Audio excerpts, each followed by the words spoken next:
अस्सलाम वालेकुम grade 10 students, how are you.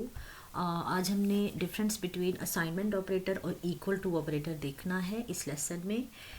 Basically हम इसको डिस्कस कर चुके थे क्लास में, बट मैं अगेन हर चीज़ को थोड़ा सा रिव्यू कर रही हूँ। ये जो इक्वल्स टू साइन होता है ना, इसका मतलब होता है ये एक इक्वल टू साइन होता है, इसको बोलते हैं असाइनमेंट। ये है इसका नाम। जब हम एक दफ़ा इक्वल्स टू का साइन लिखते हैं तो इसका मतलब है असाइनमेंट ऑपरेटर, ठीक है। और इसका काम क्या है, अपने लेफ़्ट साइड पर जो उसका वेरिएबल होता है, ठीक है, लेफ़्ट साइड पर जो वैल्यू होती है वो वेरिएबल की राइट वेरिएबल में जो है ना वो पुट करवा देना। यानी कि ये देखें इसकी एग्जांपल, ए असाइन 10, इसको मैं क्या पढ़ूँगी, ए असाइन 10, यानी कि 10 वैल्यू, ठीक है, 10 की वैल्यू असाइन कर दी जाए किसमें, ए में, सही है।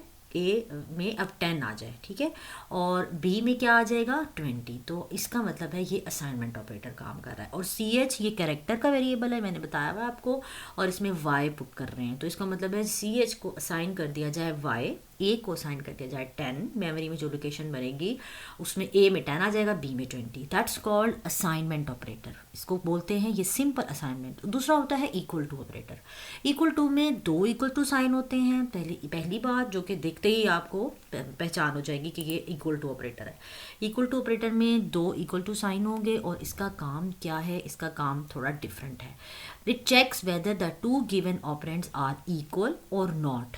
वो ये चेक करता है कि इसके लेफ्ट और राइट साइड पर जो ऑपरेंड हैं, ऑपरेंड क्या होते हैं, ऑपरेटर्स जिनके ऊपर काम कर रहा होता है। तो ये बेसिकली ऑपरेटर है, तो ये दरमियान में कहीं यूज़ होगा, जैसे ये। तो ये 5 और 5 दोनों इसके इस वक्त ऑपरेंड हैं। तो ये इसका काम ये चेक करना है कि मेरे लेफ्ट और राइट साइड पर जो ऑपरेंड हैं क्या वो दोनों एक हैं, सेम है, ये चेक करना है, ठीक है।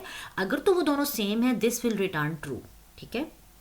ये चेक करता है कि दो गिवन ऑपरेंड्स जो दरमियान में है, जो इसके साइड्स पर हैं, ठीक है, ये खुद दरमियान में है ऑपरेटर और इक्वल टू, और इसके साइड्स पर दो ऑपरेंड्स हैं, और वेदर दे आर इक्वल और नॉट ये चेक करता है। अगर तो रिटर्न ट्रू है, अगर तो वो दोनों इक्वल हैं, it returns true, otherwise it is false. यानी कि इसका जो रिजल्ट है ना, या ट्रू होगा या फॉल्स होगा, ठीक है। और ये एग्जांपल इसकी है 5 इक्वल्स टू 5, इसका मतलब है 5 और 5 बराबर हैं, दोनों एक हैं, और ये बात सही है, तो इसका मतलब दिस विल रिटर्न ट्रू, ठीक है। तो ये है assignment of equal to operator और ये असाइनमेंट ऑपरेटर है। इसकी एग्जांपल देखते हैं।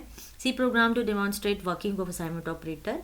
ये कमेंट्स हम पढ़ चुके हैं, ठीक है। हेडर फाइल आ गई मेन फंक्शन में। अब हम क्या कर रहे हैं, अपना एक वेरिएबल लिया हमने ए, उसमें हम असाइन कर रहे हैं इंटीजर टाइप का 10। ये बात आपको पता है, ये आप लोग प्रोग्राम से पहले भी कर चुके हैं।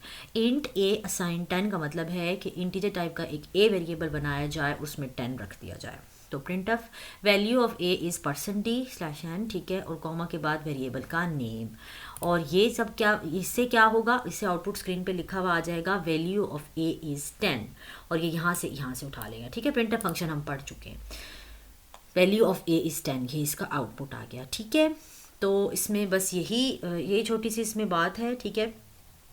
एक थोड़ा सा इनका कंपैरिजन देख लेते हैं। जो असाइनमेंट है, इट्स एन असाइनमेंट ऑपरेटर, और equal to it is a relational और कंपैरिजन ऑपरेटर। ये याद रखें, ये रिलेशन या फिर कंपैरिजन को स्पेसिफाई करता है, ठीक है। It is use for assigning the value to a variable. ये जो वेरिएबल हमारा असाइनमेंट है, ये एक वैल्यू देता है, एक वेरिएबल को असाइन करता है, यानी कि उसके हाथ में वैल्यू देता है, एक तरह से, इस तरह समझ लें। और ये जो है equal to, it is use for comparing two values. ये दो वैल्यूज़ को कंपेयर करने के लिए यूज़ होता है। इट रिटर्न्स 1 का मतलब होता है ट्रू कंप्यूटर में, ठीक है।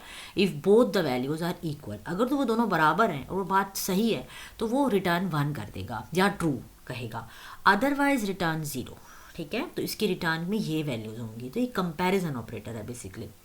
Constant term can not be placed on left hand side. हमने पढ़ा था कि कांस्टेंट्स जो होते हैं, जिनकी वैल्यू वही रहती है through out the program execution, वो असाइनमेंट ऑपरेटर में यूज़ नहीं हो सकते। कैसे, ये देखें, इसकी एग्जांपल है 1 असाइन x इज़ इनवैलिड। अब देखें ना, 1 एक कांस्टेंट वेरिएबल है, x असाइन 1 तो हो सकता है, लेकिन 1 असाइन x नहीं हो सकता, क्योंकि ये कांस्टेंट को हम वेरिएबल में रखवा रहे हैं, ये हो ही नहीं सकता, ठीक है।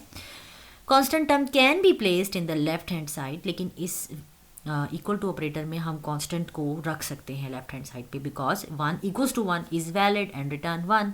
यानी कि ये दोनों वैल्यूज़ बराबर हैं, 1 बराबर है 1 के, तो ये वैलिड है, ठीक है। तो ये इनका डिफरेंस था छोटा सा। इसका छोटा सा जो एक लिंक है, मैंने वो एक वीडियो है वो भी मैं आज आप पेस्ट कर दूंगी ग्रुप में, लिंक शेयर कर दूंगी, तो आपने वो भी देखना है। उसमें बहुत अच्छी प्रोग्रामिंग का इन्होंने सारा तरीका बताया हुआ है आपकी बुक से रिलेटेड ही, तो एक्स्ट्रा रेफरेंस के लिए आप उसको देख लेना और इससे साथ साथ इसको पढ़ो, इसको समझो, ठीक है। That's all for today, grade 10।